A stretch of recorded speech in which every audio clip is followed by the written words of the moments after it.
As someone who is interested in learning how to use AI to do things I would have otherwise thought to be impossible, Google AI Studio is the best tool I've come across for turning my ideas into a reality. From video generation to app building to fine-tuning AI models, Google AI Studio has a huge range of tools available. As a non-coder, I've recognized that artificial intelligence tools are getting more powerful than ever before, and it's opening the door for me to be able to build the apps and ideas I've dreamed of. I've already built 3 applications for myself in 2 weeks that would have taken me months or years to do without artificial intelligence. Students, content creators, developers, and business people, anyone can benefit from learning how to use this tool, and this studio is the perfect place to begin. Hi, my name is Callum, also known as Wanderloots, and welcome to today's video on Google AI Studio, an overview of all of its features, including chat, live stream, video generation, and app building. I'll also include some practical examples on how you can use Google's AI Studio to learn, build, and code, even if you're not a coder. Typically, I use NotebookLM for learning complicated topics, as it's one of my favorite artificial intelligence tools.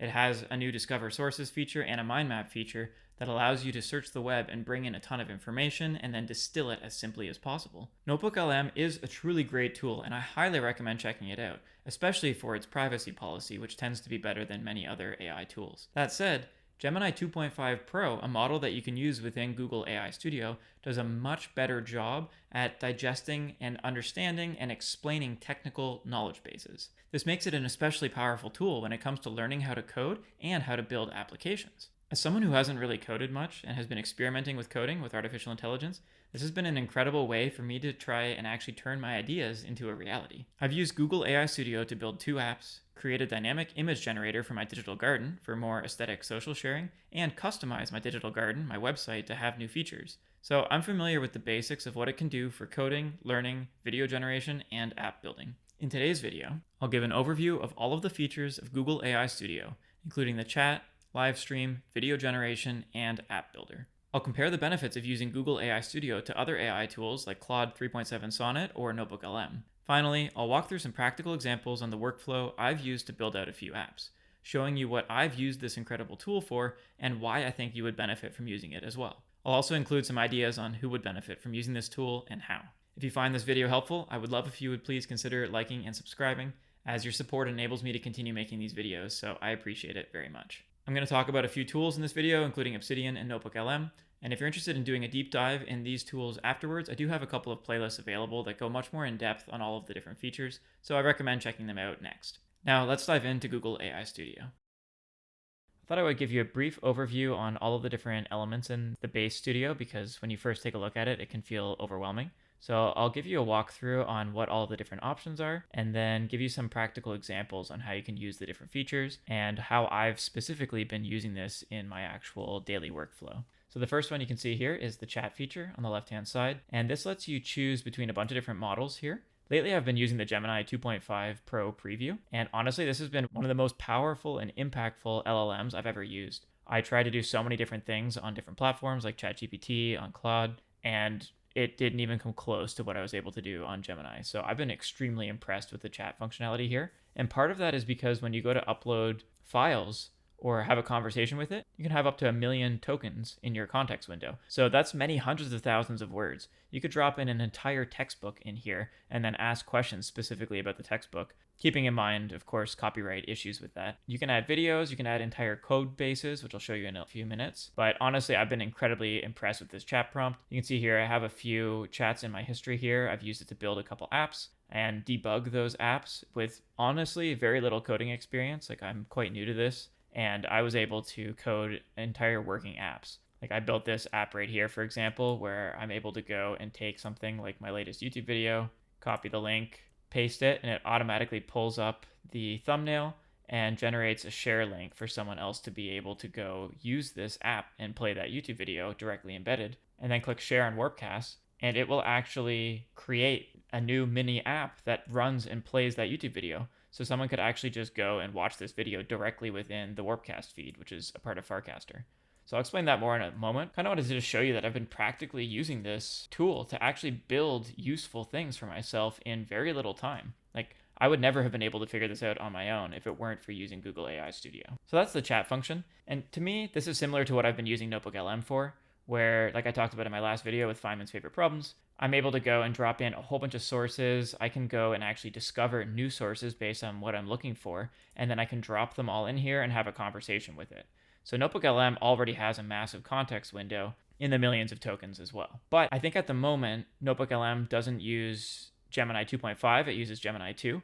So I've actually found for certain features, for certain functionality, for certain use cases, like coding, for example, or mocking up an app, I found Google AI Studio to do a much better job. Though that said, if you go to the settings here, there are different terms of service and different privacy policies in Google AI Studio compared to NotebookLM. NotebookLM is more safety conscious for privacy, so I recommend checking out the two different terms of use to make sure that you're comfortable with what you're putting into Gemini, but I'll get more into that in a moment. The next feature that we can get into is called streaming.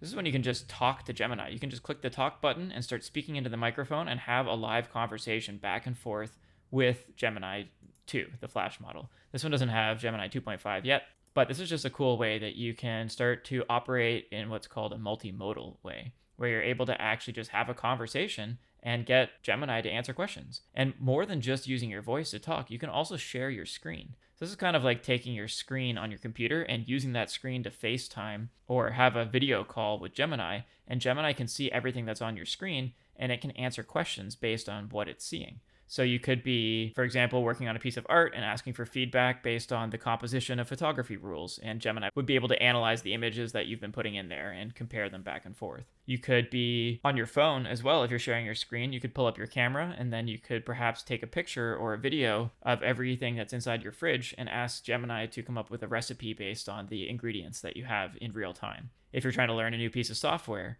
you could have this pulled up. Maybe you're using Adobe Premiere Pro and it's complicated software that's difficult to use, but you could just have a conversation with Gemini using it as a tutor based on it actually looking at your screen. You could use this to debug your code, where you've got your entire code base up on your screen and you have Gemini that's able to interpret all of the text, all of the code on your screen and help you debug it. So this is a really powerful way for you to be able to interact with AI in a multimodal way. You could also, for example, use this stream to learn a language. You could be talking to Gemini and asking it questions in different languages or asking it to tutor you based on that language. And it would be able to go back and forth with you having that conversation.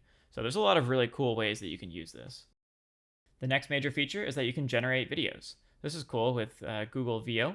And at the moment, there's only one model you can use, and it's limited to 720 resolution, but they are upgrading that soon. And basically what you can do with this is you can describe your video and generate it. So let's give that a go for a moment. Cool, so now I can just click play. That's interesting. I was trying to emulate my Obsidian notes because that has kind of a geometric knowledge graph view. So it's interesting that they have this video here where the light bulb is actually generating this curve. So that's pretty cool. And then once that's done, I can download it, I can view it in large view, I can give it feedback, or I can export it to Drive. I can switch to different aspect ratios because I can make it 9:16, and I can increase the number of results if I wanted to have two appear side by side. The negative prompt here, I'm able to type in words that I don't want it to have. So this is just a way to remove specific words from the way that Google is developing this video. That's a pretty cool feature. And you can choose the duration of the video here.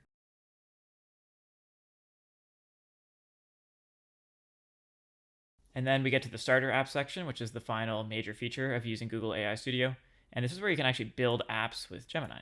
So there's a bunch of example apps here. You can use it to make GIFs. You can make a P5.js, which could be like kind of a video game or generative art code ecosystem. So you can just click this and have a starter app with P5.js. You can create a new app that does spatial imaging. So it's able to recognize 2D and 3D systems and perhaps make some type of augmented reality app. And all of these are just the basic ones. This lets you connect to the Google Maps API, and then you can start exploring the world. You can make perhaps like a choose your own adventure game with this, but based on actual places in the world. And all of these are just starter. You can also just create your own app from scratch. So there's an FAQ here that explains how you can use starter apps as a surface for building, editing, and sharing apps that use the Gemini API. So that brings up an important point too, that all of these apps have the potential to directly connect to artificial intelligence, to Google's AI suite, which is why this is called Google AI Studio. So when you run the app, you can get an API key and then you can actually query Gemini directly. That's a super powerful way to get going on your apps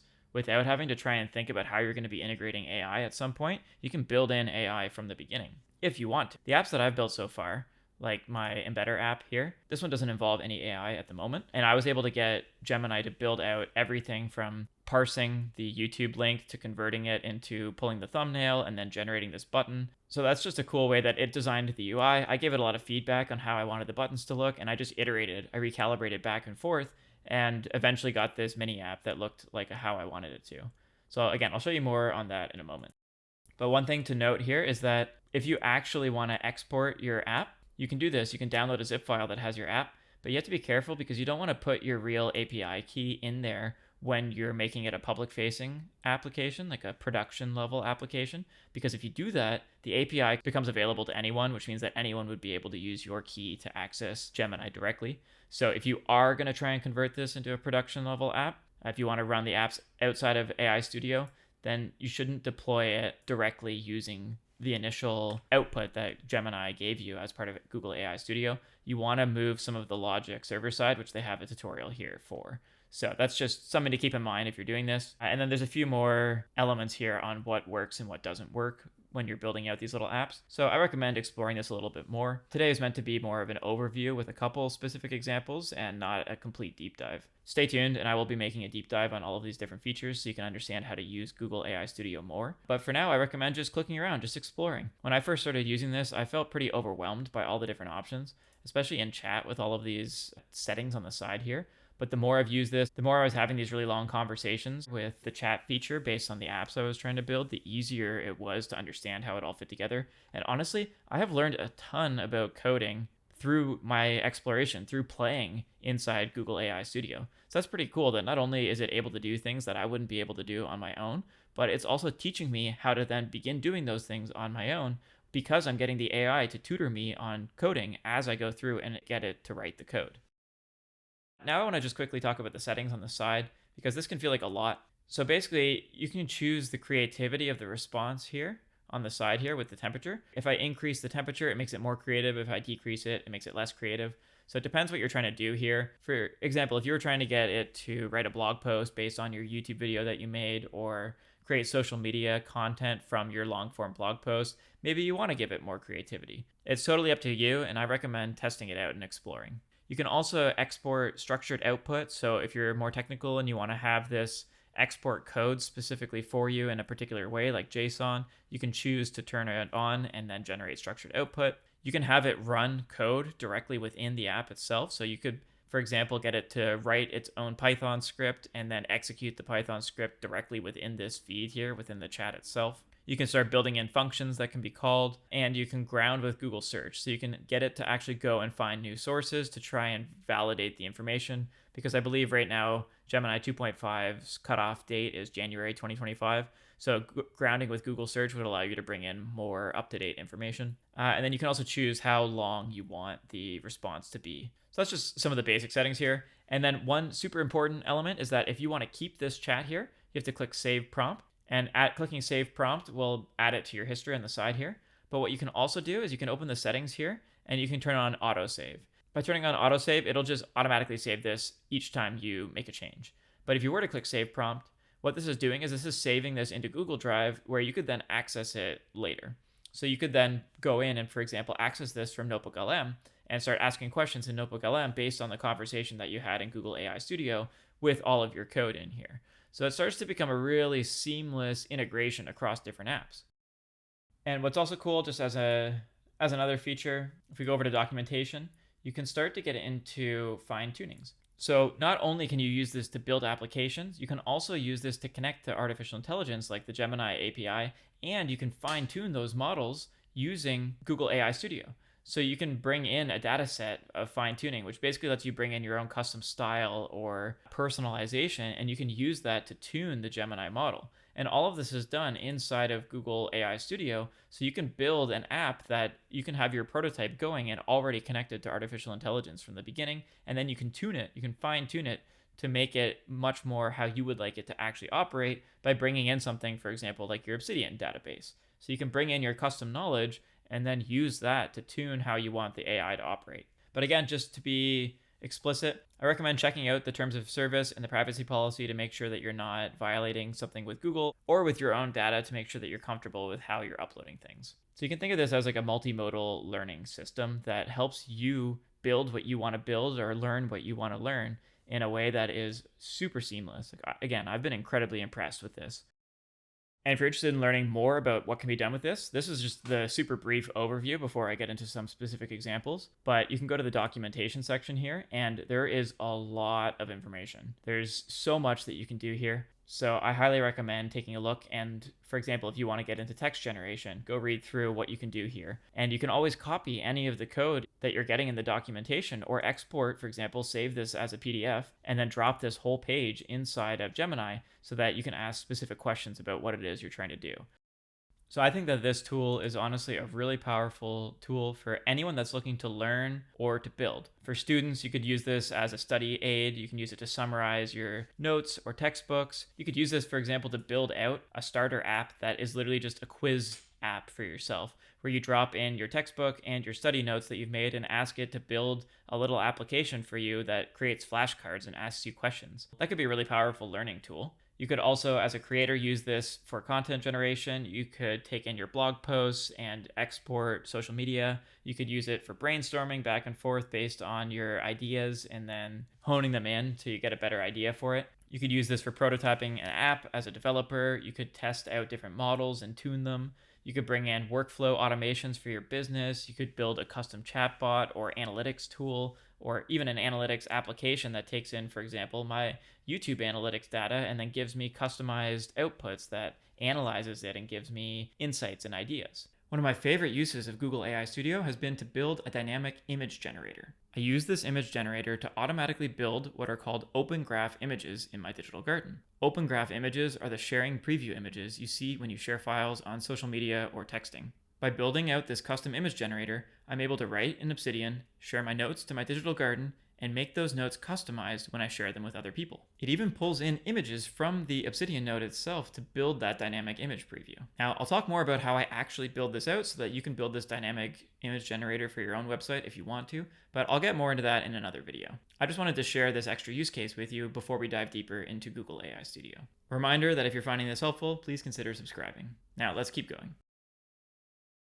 Just before I go into showing you how I've been using the chat to actually get into a no-code building system, I just want to quickly show you Claude, because Claude 3.7 Sonnet is known as being one of the absolute best coding AI systems. And it is true. It works really, really well. I'm able to have a conversation with it, and it can build out the code almost perfectly on the first go. However, on this free plan, it becomes really difficult because after only a couple prompts, I've already hit my limit, and then I have to pay $20 a month. Whereas for context, with Google AI Studio, it has 1 million token context. So just for a quick context on what context is, a context window is the basic way that you use an AI model by passing information, context, to the model, which then subsequently generates a response. So you can kind of think of the context window as short-term memory. So there's a limited amount of information that can be stored in someone's short-term memory, and the same is true for generative models. So the way I kind of think of it is that when you go to ask a prompt, you ask a question here, it will run and grab a specific amount of context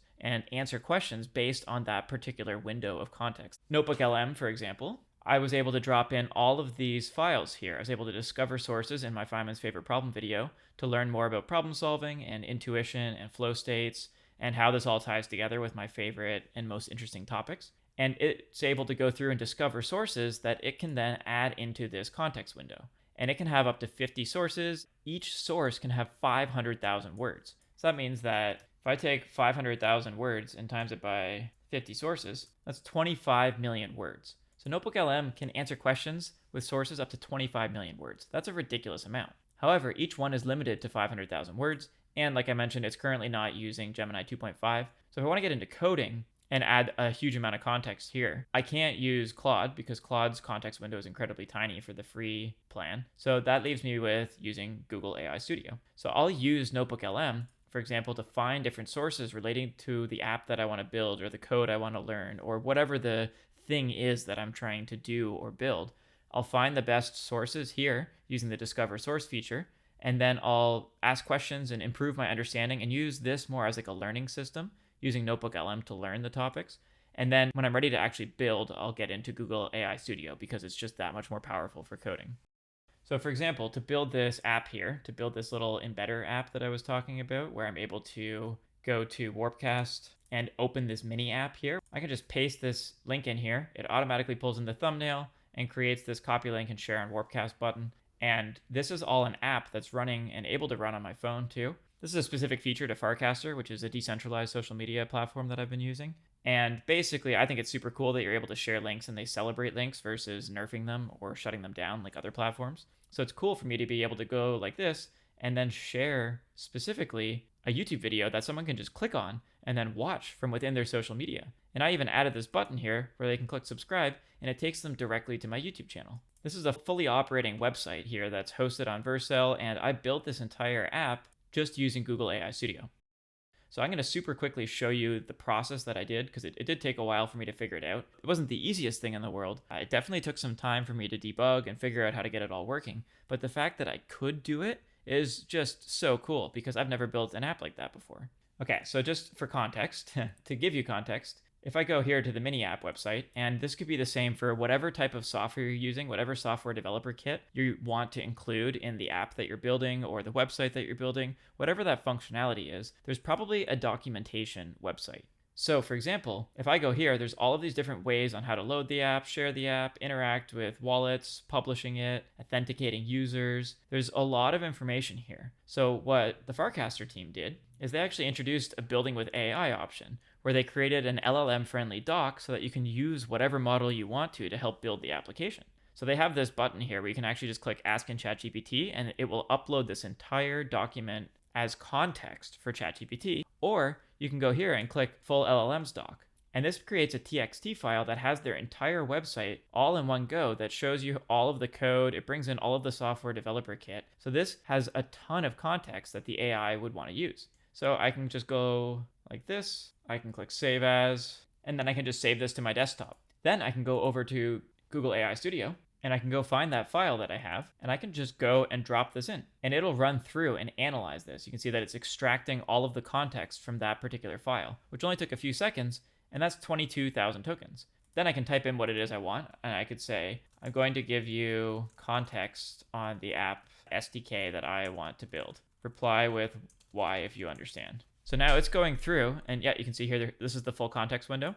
I've now used up 22,000 out of my 1 million tokens, and it already analyzed that entire website in just a few seconds. Now let's see what happens if I try to do the same thing with Claude. Oh, there we go. My message will exceed the length limit for this chat. 22,000 tokens is not that much. Remember, on NotebookLM, I can have 500,000 words. On Google AI Studio, I can have 1 million tokens. This is only 2% of that entire amount. And that already went past what Claude could do. So that's just a comparative example on how Google AI Studio can be that much more powerful for building out your apps. And then I could add in more context. For example, here's another folder that someone else had built that has a lot more context on how to use this particular SDK. This is another 13,000 tokens. So I could say, again, reply why if you understand. And I like doing this step by step because then the AI can recognize where the file comes in and it stores this as a question answer pair so that it can know which one to go back to reference, and it just keeps it a little cleaner to do it one by one. And then I could also bring in, for example, a PDF.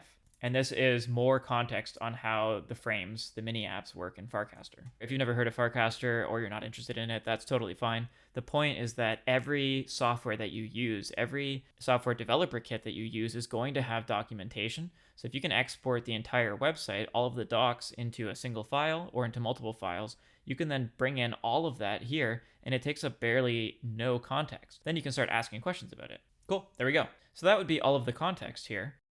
And now I could ask it, for example, to summarize what a mini app is, why it is beneficial, and outline briefly the steps to implementing one. Cool, so here you go. It's now going through, it's explaining what a Farcaster mini app is, a full screen web application with HTML, CSS, and JavaScript that allows you to run inside of a Farcaster client.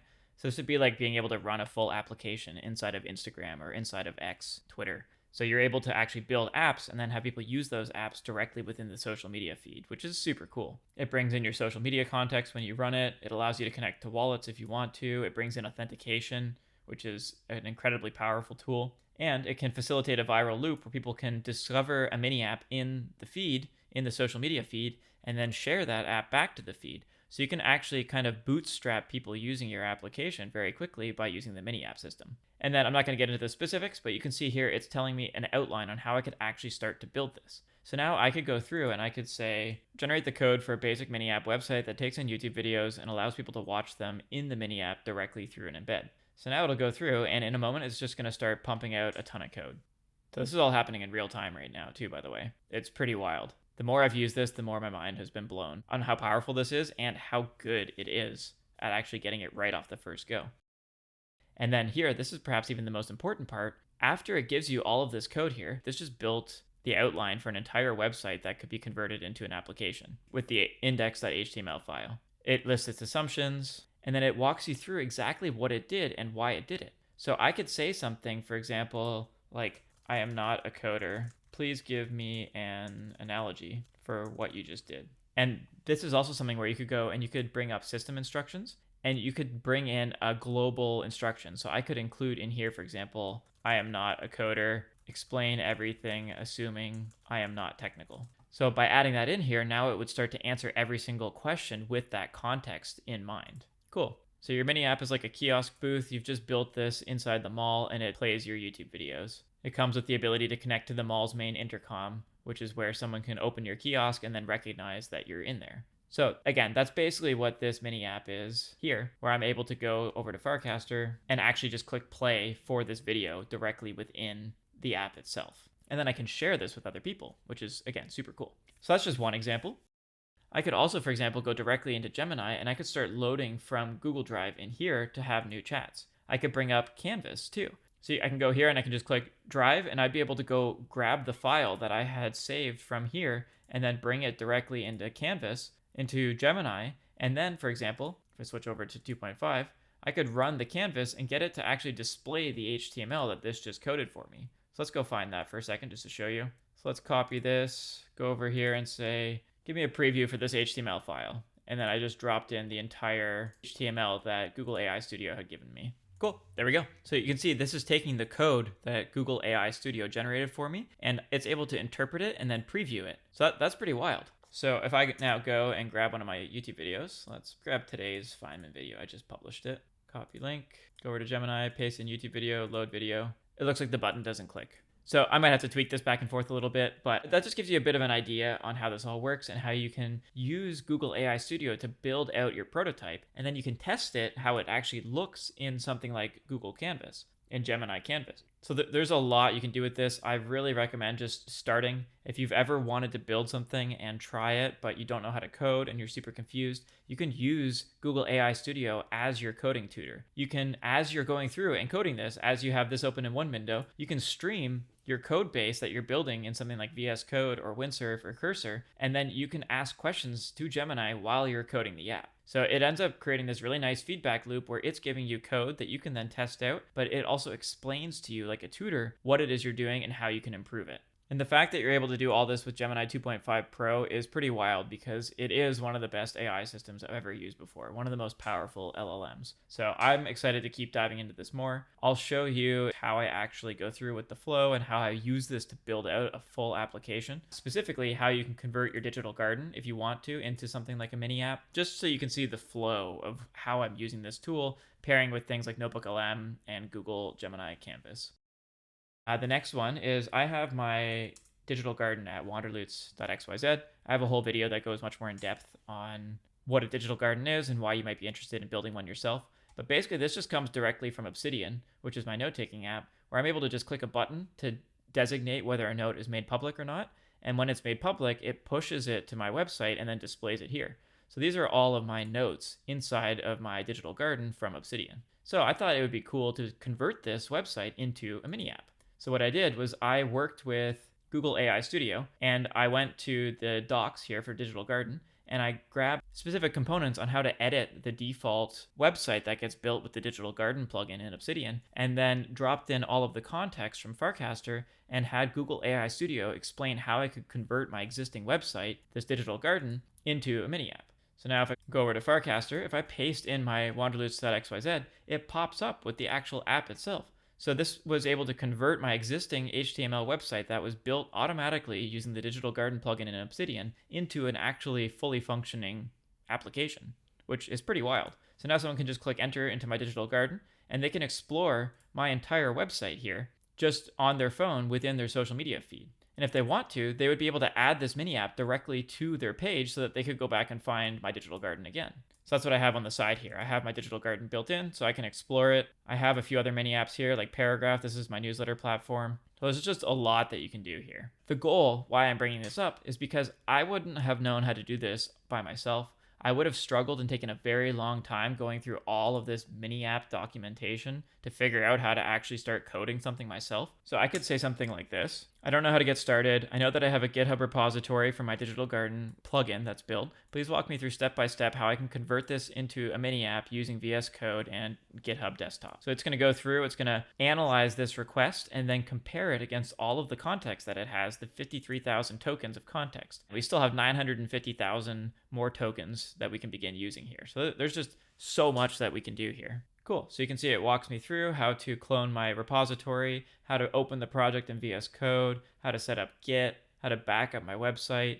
And I can just go through and say, okay, now please do this step by step so I can follow exactly what it is you're doing. So I hope that gives you some context here. So I'm going to work on building out a few more things here and testing out Google AI Studio a bit more, especially with how I can use it with NotebookLM to research the topics ahead of time, to bring in the best sources that would help me understand what it is I'm trying to build, and then export the context into Google AI Studio so that I'm able to give it a ton of context up front that helps me bootstrap the application or the idea that I'm trying to build out in practice. I'm honestly extremely impressed with this tool. I'm very excited to dive into it more. Google AI Studio is by far the best way that I've found to actually integrate directly and use Gemini 2.5 Pro, which is one of the most powerful LLMs I've ever used. It's become one of my favorite tools for learning, for building, and generally just improving whatever it is I'm trying to do to augment my life and my personal knowledge management system with artificial intelligence. So if you're interested in learning more about any of the tools that I've included in this video, including Obsidian and NotebookLM, I recommend checking out my videos on YouTube. I have an Obsidian playlist that walks through my note-taking system and how you can integrate it with artificial intelligence, how you can build out a system that works best for you, that's truly personalizing your knowledge management.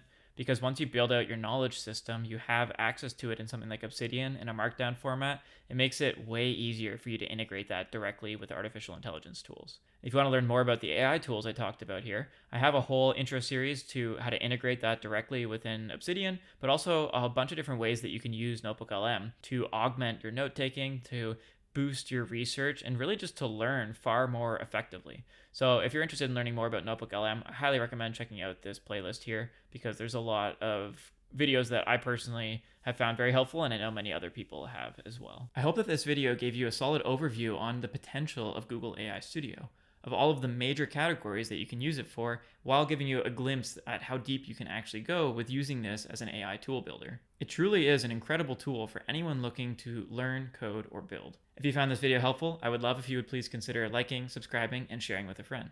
Word of mouth is by far the best way for me to grow my channel, so I really appreciate any support you can give me. If you're interested in getting a copy of my Obsidian templates that I use as part of my note-taking system that integrates with artificial intelligence, then also consider joining my paid membership as I make this templated kit available for paying members. My members enable me to continue making these videos, so thank you very much. If you want to go deeper into NotebookLM or Obsidian, or integrating AI into Obsidian, I recommend checking out my AI learning playlists, where I walk through in much more depth how you can actually augment your personal knowledge management system with artificial intelligence. Stay tuned for the next video in the series, where I'm going to walk through how I actually use Google AI Studio to code, to build out those applications that I was talking about, walking you through step by step how you can do the same. Thanks for watching, and I will see you in the next video.